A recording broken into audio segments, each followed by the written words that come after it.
Mary Lou Cleary. I'm the HR manager at Conway. Conway is a trucking company here in Portland, Oregon. We're based in northwest Portland.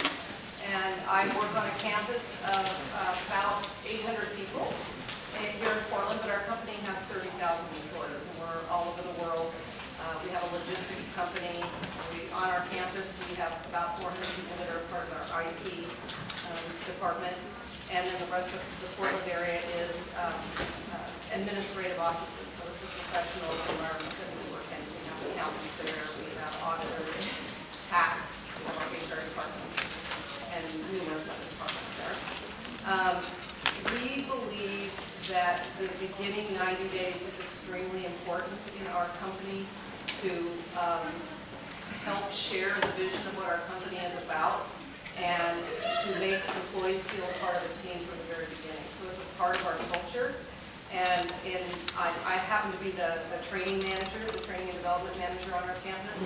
So we develop a half-day new employee orientation that's a huge piece of orienting a new employee when they come on board. And that's required for every new employee. When they are recruited and they sign on the dotted line for a position, we immediately set them up for a new employee orientation, hopefully on their first day. Sometimes it's a week after they've started. And that process, they go into a classroom.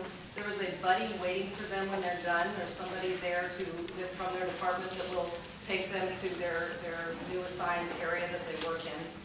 The new employee orientation covers our organizational structure, what our whole organization looks like, the history of our company. We have a long history. We've been around for about 100 years, started in Portland, Oregon.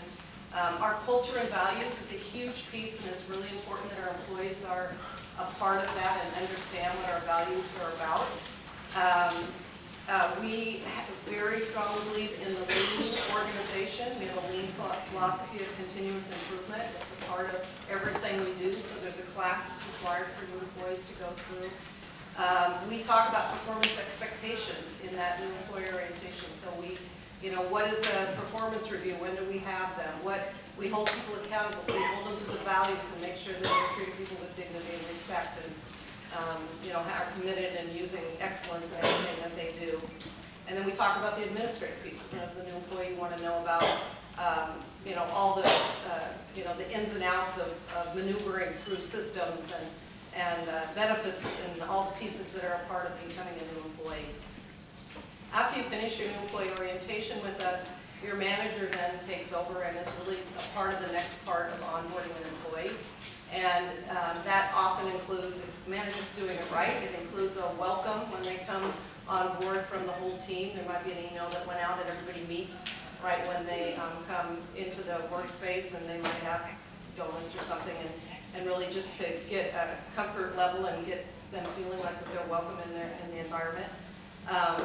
They set up the office hopefully ahead of time, so you would be having a computer with your passwords and all the pieces in place already, ideally, and you may have a name tag and business cards and things like that, so you're ready to go when you start. And your buddy then will be with you and job shadow you throughout the 90-day period that you have, and help you with questions you might have, the cultural pieces that you're going to be encountering, and just how to do your job. Often they train you in portions of your job. And then the manager would then have time to provide with you, probably within the first week, your job description of what that job looks like. They would be meeting with you on scheduled meetings. They may have already set you up for other trainings that might be out there, or other meetings that you need to go to. In our organization, we strongly believe in one-on-ones, we call them, which is a one-on-one conversation between you and your manager, weekly, monthly, quarterly, whatever it is. But they have regular meetings so that you know how you're doing as a new employee, that the expectations are really clear. And then, let me see what else I'm missing on here. I'm just kind of running through this. So once you're on the job, the things that are really important to us is that you're asking questions, you're seeking to understand, and not just telling, but seeking to understand and listening to what people are saying to you.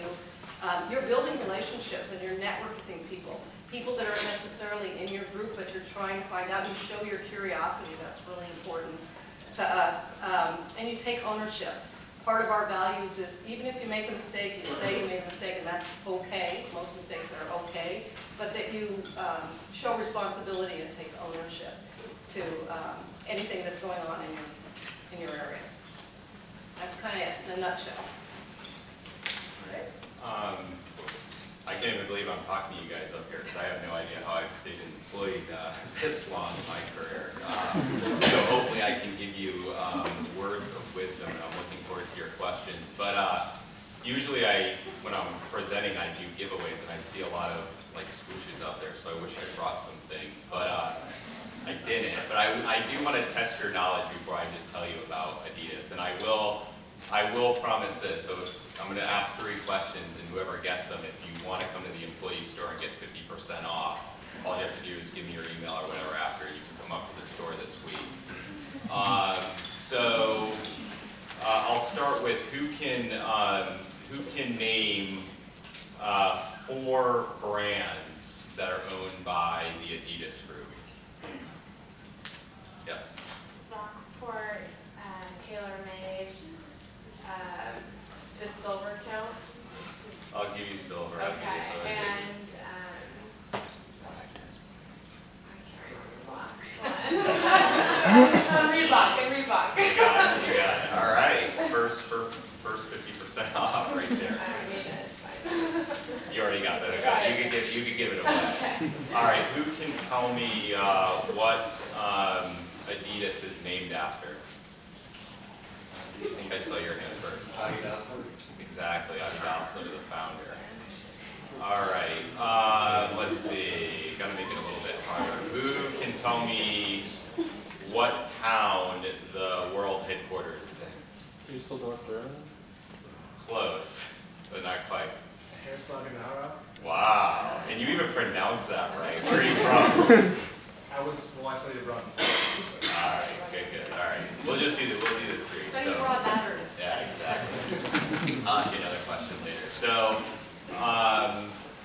I'm Steve Fogarty. I work in our overall HR, but I'm in what we call our talent acquisition COE. Big companies have all these like crazy names for their departments. COE just means Center of Excellence, which I have really no idea what that means. But we are basically the design and decide organization for recruiting worldwide in the organization. So we have recruiters that basically recruit. So those are the guys that some of you will hopefully be talking with in the future. And my team works with those teams around the world to figure out what is the best way to recruit. How do we attract the best talent to the organization?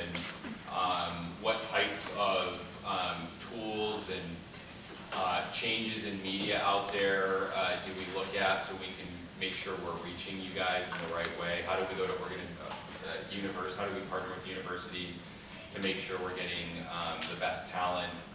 So really, when it comes to any processes and systems and ways we do things to get talent into the organization, that's what my team focuses on. I've been with Adidas for 5.5 years now. I started off in the U.S. I ran the U.S. Recruiting team for 3 years, which was an amazing experience.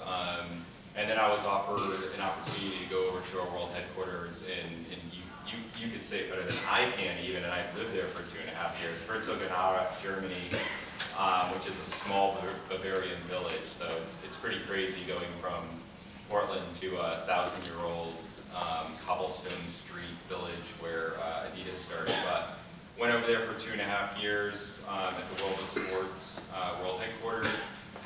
Again, an amazing opportunity to really work at a global level. And then recently, fresh off the boat back in America, back to our U.S. headquarters. And I was lucky enough that they let me take my global job back with me. So I'm doing the same thing now from Portland. So being in recruiting, obviously, I've had a lot of opportunity. I mean, I've done a lot of operational recruiting, so hands-on, interviewing people, bringing them into the organization, and obviously working at a strategic level, really had to think about what's happening when we go out and find people. what makes it go right, what makes it go wrong. So it's actually, this is an interesting subject just because it's something that I've had to really dive into and look at over the past several years. It's also a hard one to answer because when you are doing this work and really looking at what makes someone successful over the first 90 days, it's honestly like I wish I can just tell you what that perfect formula is, but I see so many different ways of doing it. I mean, obviously you're all individuals and it's hard to defy like what your core is and just go in and be something else. There's obviously things you can do that will be career limiting moves. You probably know some of those. Such as showing up in Nike gear. That's probably not something you want to do at either one of the brands. I read through the some of the materials that were sent out, and it did make me think about some things. There was one thing in there that really stood out, and that was really understanding your manager. And I actually had the opportunity to interview someone this week for our team in Germany, and you know, I asked him. I didn't ask him the weakness question, like what's your weakness, because I just feel like everybody answers that to the canned way now. But I asked him, I said, look, you know, tell me what your strengths are, fine. Don't tell me what your weaknesses are. Just tell me like what you want most from your manager. So what's the area that, you know, if your manager can offer you that support, it's going to give you like the greatest like success. And he was super honest, and he said, you know, I'm honestly like, I'm not the fastest learner, but he's like, I never give up. So he said, you know, if you just tell me something the first time and I walk out of the room, I may not get it right away. I might fail like a few times before I get it. So I prefer a manager who really spells it out for me. Like, I don't want a sort of broad, like, just go do this and I'm going to go do it and be successful. I really want someone to tell me what to do. And I found that, I just found his candidness very interesting, because I happen to know the person who he would be reporting into has a team of 3 people who are also relatively junior on the team, and they provide a lot of hand-holding, and it's pretty much maxing like her out. She's like at that limit where she's like, I can't take anymore. I need someone to come in and just go. Like I just give them something and they go. So, you know, it was candid. I think he's putting himself in a at the end of the day, he may not get that job. But at the end of the day, if he was put into that environment, he would be put into an environment exactly counterproductive to what he feels like he needs to be successful.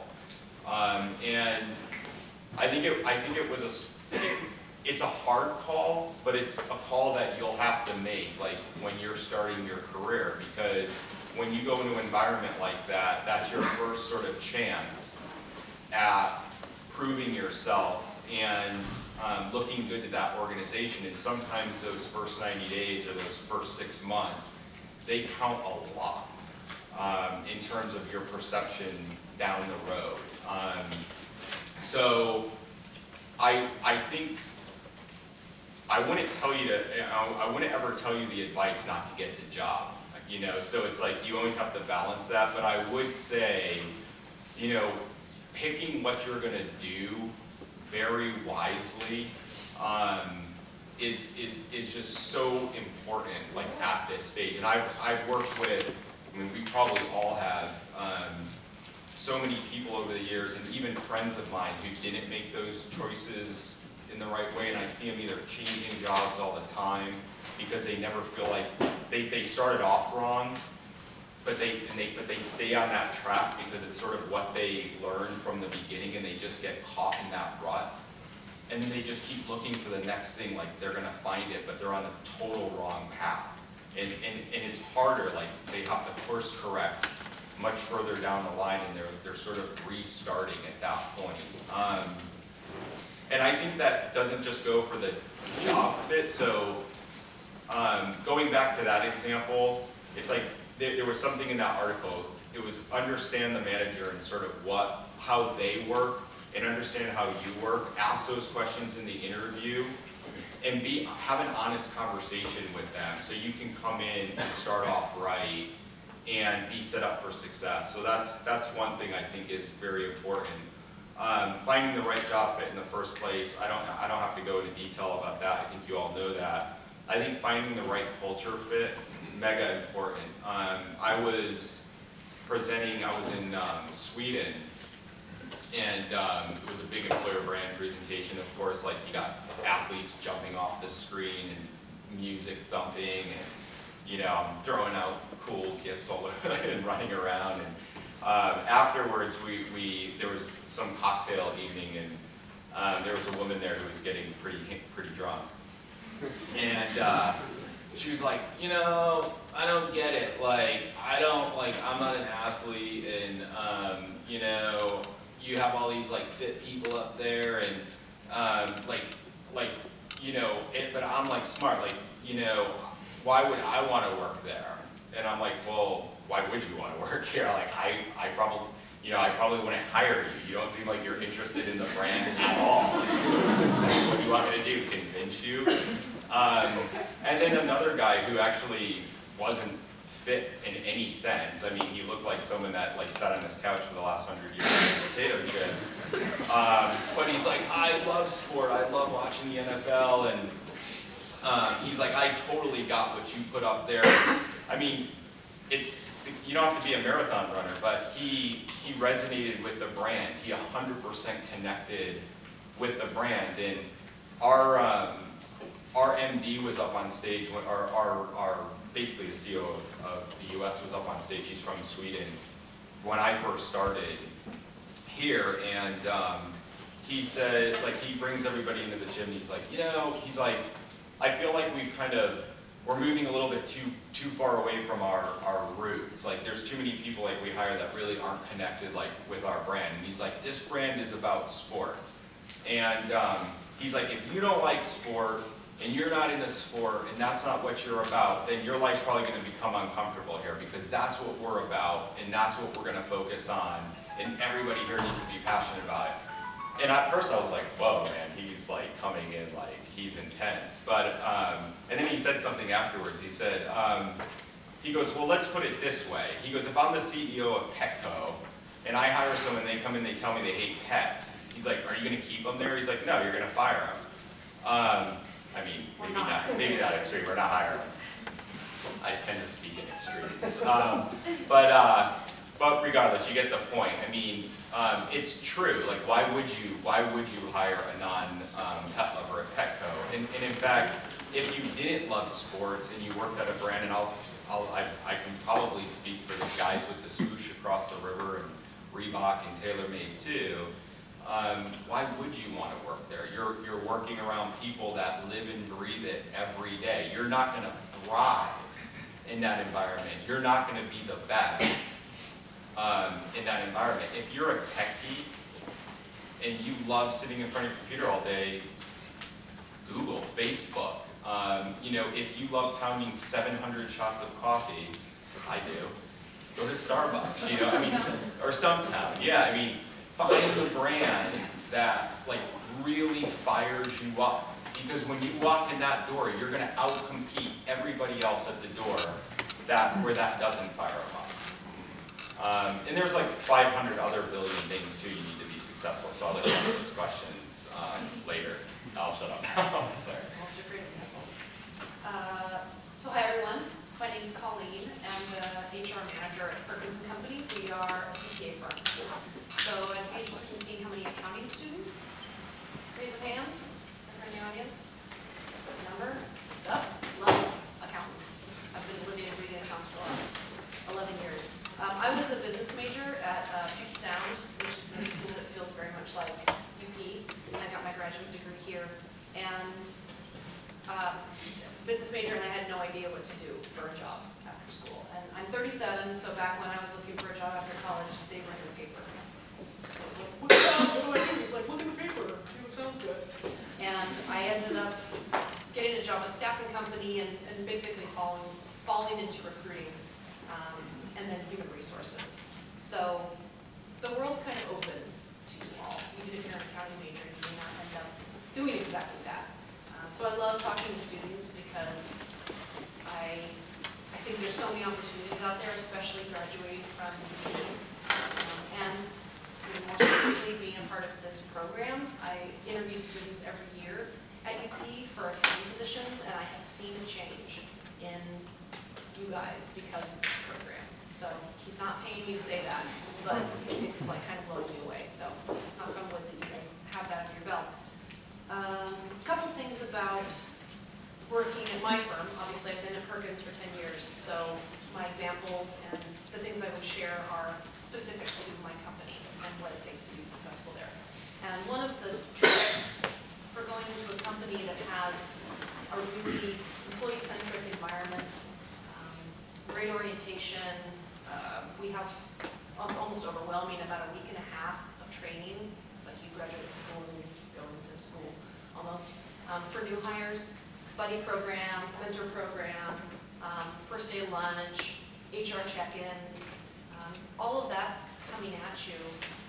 But as Mary and Steve mentioned, those impressions that you make, they happen quickly. I mean, you know that. You meet people and you make an impression pretty fast. You have an interview and you make an impression of the person who's meeting you in the company pretty quickly. So one of the tricks, I think, is to remember that a lot of the first 90 days is about you being educated, being trained, listening, asking questions, absolutely, but people are assessing you as they do. And remember that you, in the choices that you make, the questions that you ask, your behavior, you know, who you go to lunch with, the jokes you tell, whatever, those all form an impression in the beginning. So at my company, I think it can be a little bit tricky that we give people a lot of time to get assimilated to the fact that we're a paperless work environment and you have 2 monitors and you're doing a lot of technical things and a lot of software programs. But we are making an assessment as soon as training starts. So I've heard trainers tell me, yeah, so-and-so was really picking it up. They were asking good questions, engaged. You know, were they engaged in the training or were they kind of just sitting, which, to be honest, it's a little overwhelming. So a lot of people are like, for hours, with this big binder of, you know, instructions and things they can take back to their desk. So kind of remembering to stay engaged and asking questions, but you're there to learn, too. Getting a feel for the culture of an organization is going to inform you about how to behave. Not like behave like you're a kid and, you know, your parents, but honestly to fit in and to know what the norms are of the culture, and also to not make choices early on that might give people an impression that doesn't really reflect you. So watching, listening, and asking questions in your first 90 days will give you a huge insight. You know, do you see people at your level talking with executives, senior management? Who do you see them relating to and talking to? Do you see them going to coffee with them, or is everyone kind of sticking to their level? So that might guide your behavior, for example.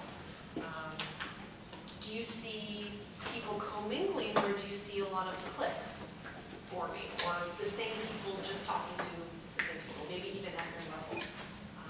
And that might inform some of your decisions. I would say, and you guys will have a lot of questions, but regarding kind of who you connect with, you guys have, well, hopefully, I don't know if the show's still cool. You guys are watching Survivor. It's all about the early alliance, right? So who you align with, we're going to the end, you and me, right? And, you know, in a new work environment, creating those connections early can be great and fun and really powerful, but you don't know these people yet, and you don't know how they fit in with the organization. I would say at our companies, we probably wouldn't want employees to be in a clique, per se. You'd want kind of cross-pollination, people to be open to working together and collaborating, and then just getting to know people around you. And then regarding what Steve was saying about connecting to the brand, I totally agree with him. But I have a little bit of a caveat, which is I see what I think is a lot of pressure that you guys feel around that next job. So like, what am I going to do with my life? And I never graduated college as a business major thinking I would manage human resources at an accounting firm. I didn't even know what a CPA was. So you might, and I've made some mistakes about places that I've picked to work, and those were huge learning experiences. So you're not going to get it all right. But what you want to avoid is, you know, what Steve mentioned, which is you start someplace and then you kind of keep going. You think that's your channel, and instead it's really about paying attention to what you're good at and what feels good to you, and letting that guide your decisions rather than, like, I have to be a marketing specialist, and therefore I need jobs X, Y, and Z to get there. It might take you 1 year longer than your friend to get there, or you might get there faster because you got lucky, or you listened to yourself and you made a move, you got out of a job that didn't fit you very well, and moved to something else. So I actually spoke with a gentleman who graduated from here as communications, marketing communications major, something like that, not in business school, so he didn't get the P4 program, but he reached out to network with me. And of course I was like, oh my God, I'm so busy. Do I have to talk? I mean, if someone's in HR, of course I'll talk to you because that's my lifeblood. But there's this guy from UP, and I care about connecting with the school, but I was like, I don't know what you're wanting to study. I don't really know marketing. But he totally won me over because he said, I really want to know how you were successful in your career. I have some questions about kind of how to land the first job.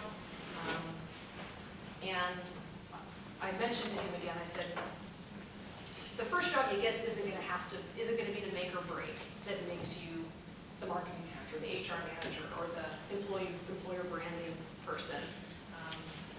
So let go of it having to be the beginning of the end. But listen to yourself, ask questions in the interview, and then be okay with the fact that if you make the wrong choice, you'll have other choices.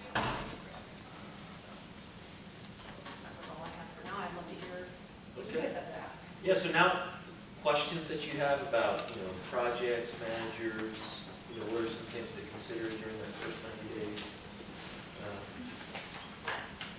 Ask away. This is your time. In each of your companies, once you do hire somebody new, when is their first review? Is it after 90 days, after longer than that, after a month? Well, like I said, we do one-on-ones regularly, so we let you know how you're doing, but it depends on the time of the year. We have an annual review. So if you were hired now, it would be a year from now before you get your formalized review, because we just got done with our review process. If you got hired 6 months in, it'd be 6 months later. But there's regular ongoing feedback on how you're doing on the job. Yeah, ours is, there's a less formal review. When we hire someone new to check in, there's a couple check-ins, which aren't really reviews. It's HR, manager, they'll kind of come together and make sure everything's going well. 6 months, there's a sort of an informal mid-year review just to kind of give you more visibility in terms of how you're doing, and then the formal review at year end. And, you know, reviews are, you know, is good as any company can make their review system. They're only as good as a manager has the ability to deliver it in an honest way. And it's, you know, working in HR, we know that that's something for humans that's just hard to do. To really tell you what you're bad at and what you're good at and what you really screwed up on. And I think that's also an area where you can drive a lot of that yourself and put the manager in a position to make it easier for them to be honest with you. Like, so if you go in and you have this sort of attitude, like if they give you feedback, you're going to take it the wrong way and flip out every time, then they may get uncomfortable to tell you, and then they just may be thinking it, and they may be talking it over with other colleagues, and that's, you know, something you don't ever want to be, you don't want to contribute to that environment. So I think the best people, like if I even think about people I've managed, they're people who come to me and say, hey, you know, I can take it, like fire away at me, I want to do better, like tell me what I'm doing good at, tell me where I'm falling down. They say they don't want to be surprised. They put the manager constantly in this position to feel very comfortable to give feedback, and those people are empowered because they know exactly where they stand, and it's a very good spot to be. Totally. So accounting firms are going to be unique in how reviews are done. If you're on the tax side, they happen quarterly, related to the bulk of the work that you accomplish. So accountants also work with a lot of different people, so they'll get feedback from multiple people quarterly. People in our audit and accounting practice will get an evaluation done for every job that's about 40 hours or more, so there's more regular feedback. But what's interesting is, despite the fact that in those positions there seems to be a lot of information coming back, people still ask, like, where am I? Like, how do I compare to this person? And how close am I to the next promotion level? Those questions are harder to answer, but, you know, again, just what Steve said, you have to own asking that. At the time that you really wonder. I think it's great to ask questions, too, of people who you've seen be successful. Someone a year ahead of you who just got promoted. You know, asking them, what do you think it was that worked?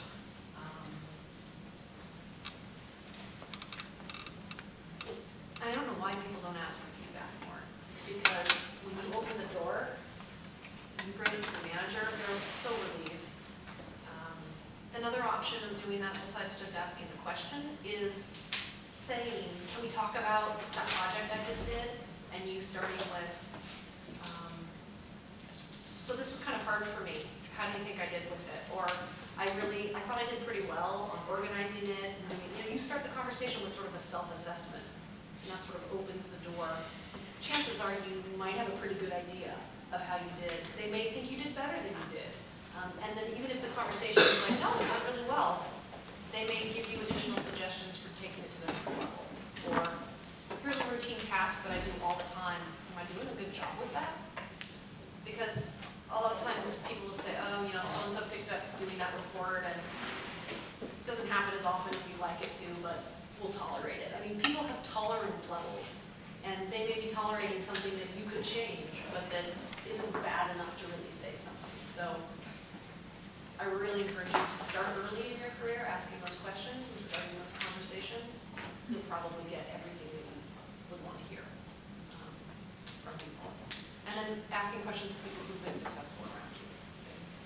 One of the things that we say at the end of our new employee orientation to employees is, no one will ever care more about your career than you.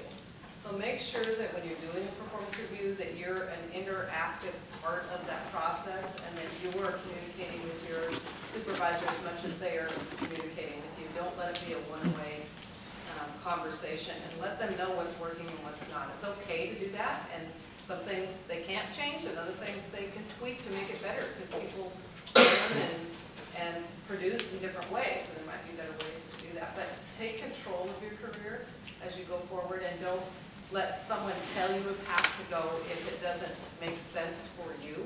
And that said, you also have to work within some boundaries of the job, but you know, take responsibility for the career as you go forward. Yeah, I think people shy away from saying, being honest about their own assessment or something that they did, because you're like, I'm not, like, why would I want to talk bad about myself, or why would I want to bring up something negative? But everybody saw it, or it happened. It's a fact. So hiding it doesn't win you anything, but honesty definitely does. And more than that, you showing that you want to learn is huge. That you are engaged in the task, you care about it being done at a quality level, and that you actually want feedback to improve. I mean, that kind of stuff at my firm, when people people ask thoughtful questions when they say, how did this go, what should I do next time? Managers will talk about that together, about like, yeah, it's so great, this person came to me and they really wanted to talk about how it went and these early impressions. So hiding something and just waiting to hear what other people think probably won't serve you well, believe it or not. What would you say are the worst things you see new people come into the workplace, like in their first 90 days, that you always see them do that they shouldn't have done, or that can put them in a really weird space early on in the workplace? It's a hard one. I mean, there's a lot of random ones there when it's the worst thing. Yeah, I mean, sometimes I see a little bit of ego. Yeah, I was just gonna say ego is probably the one that stands out the most, just kind of that Yeah, like- attitude about, I get it, I know it, or when in fact they probably don't.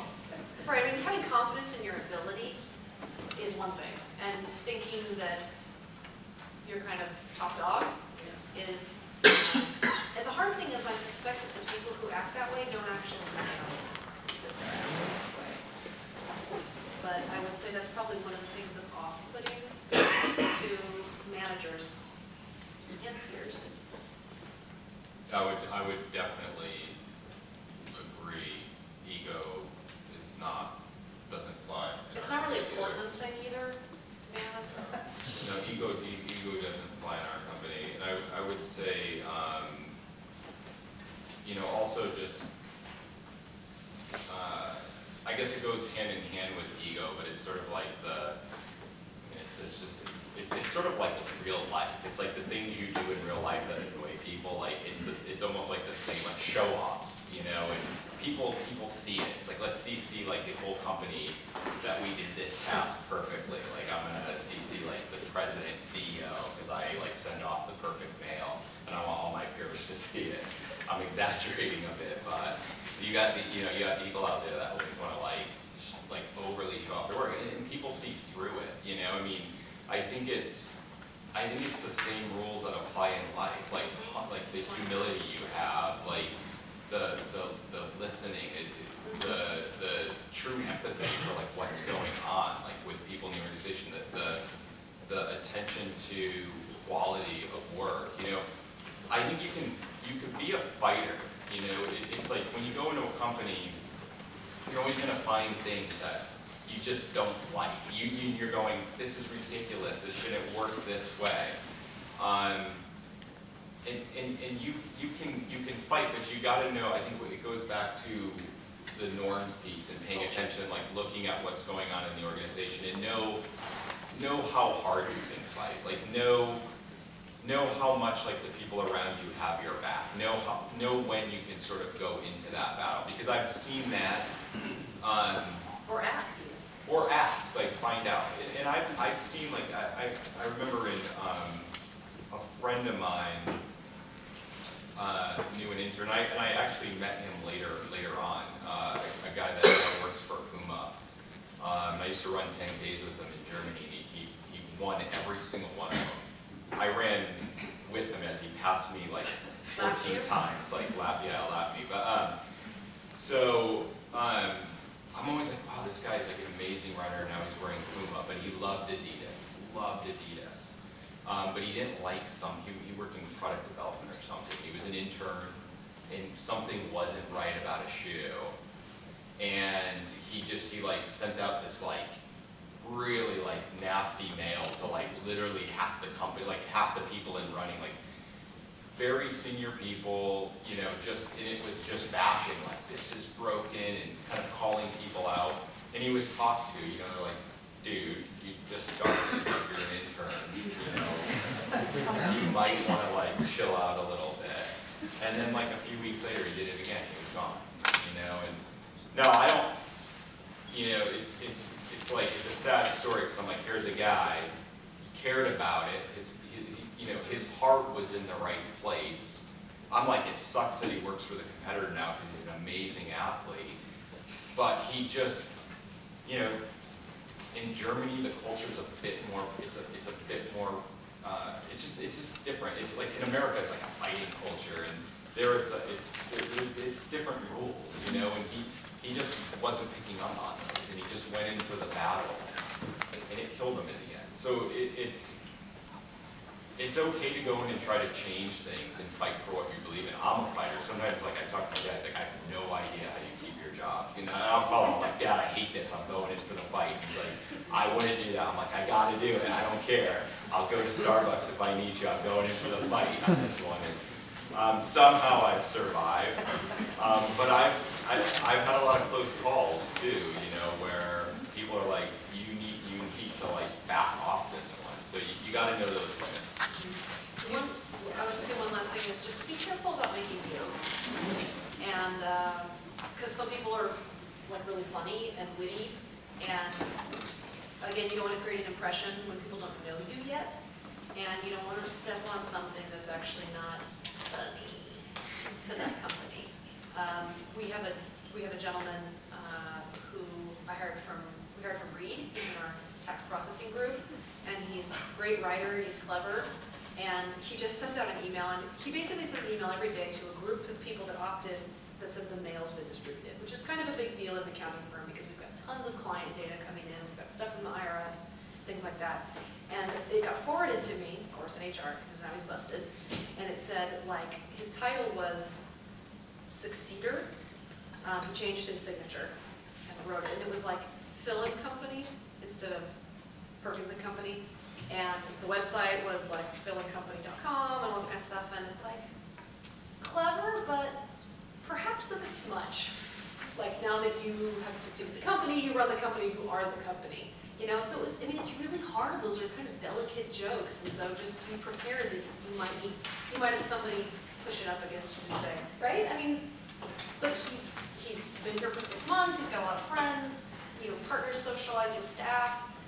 It's a very comfortable environment, but it's just going to be delicate. Like, he's fine, but he got like hand slapped. And again, I think that goes back to the norms, because knowing what you can joke about. Right. Because humor in business can be a very powerful thing too. Like in our business. Less people with a sense of humor, yeah. right?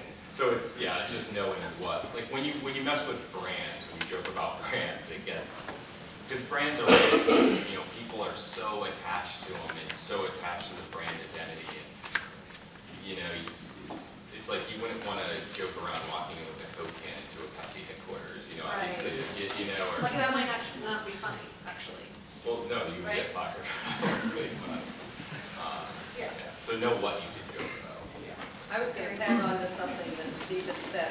I think your reputation, your brand, your own personal brand becomes how you act every day at your job. So if I think of the naysayer he was talking about, you know, you come across negative all the time. Everybody's going to know you as being a negative person, and you're going to begin to build a brand, a reputation around that, and you don't want that reputation. Those are the people that usually end up getting fired, is that they aren't supporting, they aren't aligning, and if you aren't, and sometimes you don't buy into everything, then you just don't, that isn't something that you announce to everybody. You have to be careful how you come across in the workplace, and like Steve's saying, there's really strong opinions, and you got to pick your battles on that. What are the ones that are most important to you know, have a battle over? And in general, employers don't want to work with people that are checking their egos at the door and they have an attitude when they're in the workplace. So those are the two things. You have to have a positive attitude, be collaborative with other people, and, you know, really check that ego and not show it all the time in the workplace. Now that ego can really come into play. Some of our highest performers in our organization are the highest maintenance employees we have, and we have to work with them constantly because they have huge egos. People in commission type jobs have huge egos. They're selling constantly, and they're the top performers. I used to work for Washington Mutual Bank, and they're the top performers that we had. But they would do it. They'd run over other people in the process. So we would terminate people like that, even though they were the highest producers. So you have to be careful and balance that with, you know, a good attitude in the workplace and a collaborative partnership type attitude. You have time for one more question.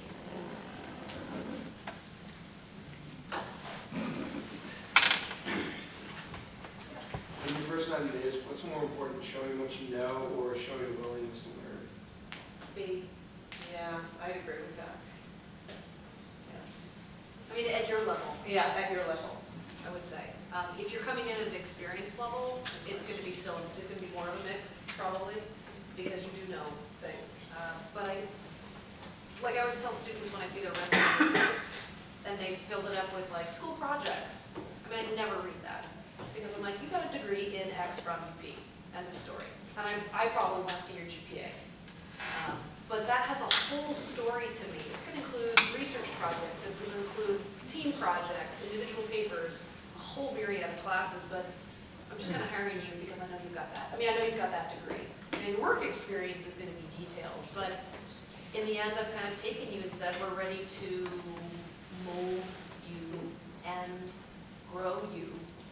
So what you can offer is your ability to learn. You know, you asked a black and white question, like it was like an A or a B, so I picked B because I think B is probably more important. Because again, it gets into like the ego versus non-ego, and I think the willingness to absorb, you get it. But I also, I'm not a big fan of like just the shell, like the shell of a person, like building that up. And I'm not saying anybody here is No, that's better to clarify. Yeah, I know. you know, like I like asking people like, what do you want to do, you know, and like, also like this interview I had last week, you know, it's maybe this, or maybe he's about to graduate, you know, and I'm kind of like into communications, and well, what in communications do you like? And you know, it's like when I talk to someone who like they love what they know, like they have some passion for something. Like he was like communications, and these are like the people that I admire the most, so the gurus in my industry. And I follow like classic, or I follow classic storytelling, and these are like the principles of how this, how I apply it, blah blah blah blah blah. I'm just like, yes, you know. Now what I need to teach you is how to bring that into this organization and how to create really cool stuff without like going over the line and pissing people off. So I'm going to teach you how to move a 40,000-pound gorilla organization in 170 countries, because you probably don't have the scalability of what you're doing yet, and how to roll that up to different cultures. So I want the person to come in and absorb that. But like I had someone on my team who said, you know, I want to work for you because I want to learn everything about employer branding. And I'm like, you can find anything about employer branding on Google tomorrow. You can read 500 articles. It's all out there. You know, everything I know is there. You know, but what you don't know is how to apply it to an organization like this, because it's complicated, and you know, you can fail 100 times over if you don't sort of get this system and how to do it, or you know, you'll just get frustrated. So I want to see both. Like I want people that can come in and do stuff, like just do really cool things. I want to learn from them. Tell them, like, you know, I work in social media. I'm like 30. I'm 39 years old. I don't want to say 38. I always want to go back there. But you know, a lot of what I do is I have to reach out, you know, people from social media. It's like all the new people coming in. It's like they make fun of me. They're like, dude, you don't know what's going on out there on social media. Like, why are you the guy, like, you know, writing these stories on there and stuff? It's like, all right, fine. Tell me how to reach a bigger audience. You know, share your knowledge. Teach me. You know, usually like they're like, well, no, I just want to tell you, you don't know what you're doing. Right. It's easier. Come on, like. And you guys actually have, I mean, I've seen the resume, you guys have a lot of experience. So you should already have an idea of the things that you do and don't like. And you can bring that and talk about that. The field that I work in, no one comes in with any knowledge of it usually. They just have work habits or work strengths. It's a little bit different. And I'm also totally into like nurturing the career out of someone. So I appreciate when you don't totally know. But that comes down to culture too. It's like, you want to work for me, it's one thing. You want to work for Steve, it's another thing. Totally. So and I know we're at the end, but one of the things that we do regularly is this person coachable, or do they have the right attitude? And if they have those two things, we consider them, we have a lot we can work with, and those are things out of performance review too. Those things have to be in place. Those are the top things for us to be able to go forward and to continue to flourish with their career and help them with their career.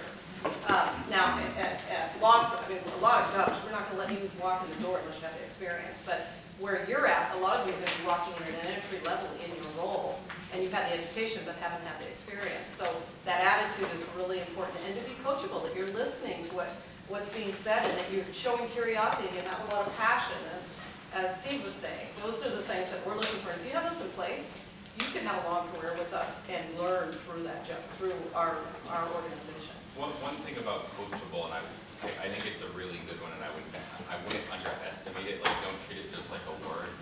When I was at Wagner Edstrom for 7.5 years, it's a PR firm, and our head of HR came over from Nike. She was the global head of organizational development there. She's whole background in counseling, like very, very smart woman.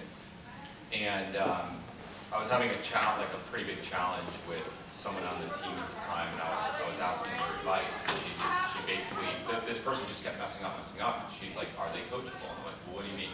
She's like, "How many times have you given them the feedback?" And I would tell her, and she's like, "And have they done anything to change? Have you seen any change?" You know, we were talking through that. She's like, that's my number one judge. She's like, people can screw up all the time. But she's like, if they're uncoachable, you're just not willing to listen, they can't change. And you do hear people saying, well, I am the way I am, like it's my personality. Like, no, it's like, you could change, like just change it. Like look in the mirror, change it. So coachable is big. Okay. Well, please join me in